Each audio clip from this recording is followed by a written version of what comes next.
श्रीमती रेखा बाहेती, श्रीमती बबीता जी गौड़। आप यहीं हैं? यहीं हैं तीनों बैठे?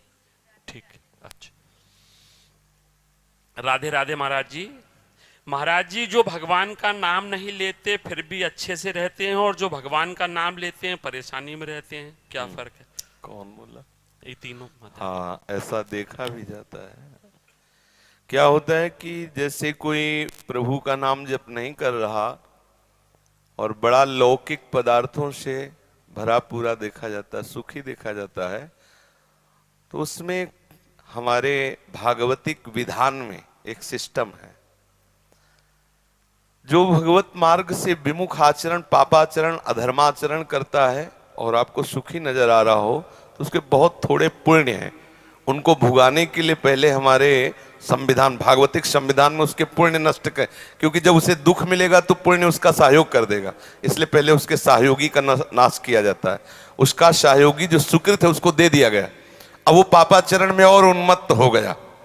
अब उसके वो सुकृत चल रहे हैं, इसलिए उसे जुकाम भी नहीं होगा। अब वो सोचता है कि कुछ नहीं, कोई निर्णय नहीं, कोई भगवान नहीं, मनमानी पापाचरण करो, खूब मौज से रहो, और वो सुकृत उसके नष्ट हो रहे हैं।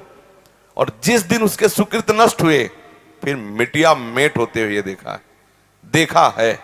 शास्त्रों का विधान तो है ही, हमने देखा है।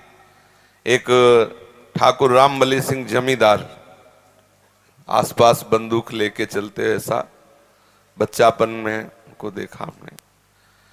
वो ऐसे मतलब अपने गर्भ में रहते थे कि किसी को कुछ नहीं मानते थे। एक गरीब ब्राह्मण था जिसकी उन्होंने संपत्ति का अपहरण किया, तो वो गया और हाथ जोड़ा कि लंबरदार, गांव में ठाकुर जमींदार को ऐसे प्यार भाषा में बोले, लंबरदार, आप तो राजा हो, आप तो ठाकुर हो, आप तो जमींदार हो, गरीब ब्राह्मण हैं, उतने से ही परिवार चलता था, आप गालियां बके।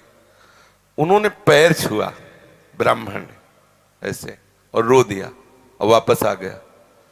जानते हो, आज उनके कुल में कोई पानी देने वाला नहीं। कुछ ही दिनों में बड़ा लड़का भयंकर कैंसर से बीमार हुआ, मर गया।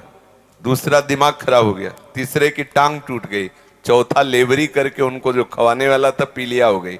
और आप अफीम के इतने नशेबाज बन गए कि धीरे धीरे सब जहां उनके आगे पीछे बंदूक लेके चलते थे वहां मक्खी उड़ाने वाला कोई नहीं रहा, और एक पशु की तरह मरे जब कोई फेंकने वाला नहीं, ऐसी स्थिति। होता क्या है कि शुभ कर्म जब तक हमें वहां के हमारे भागवतिक विधान में सिस्टम है, यदि आप अधिक पाप करेंगे तो आपके जल्दी से जल्दी शुभ कर्म आपको दिए जाएंगे कि वो नष्ट हो, तब तुम्हारा नाश शुरू होगा।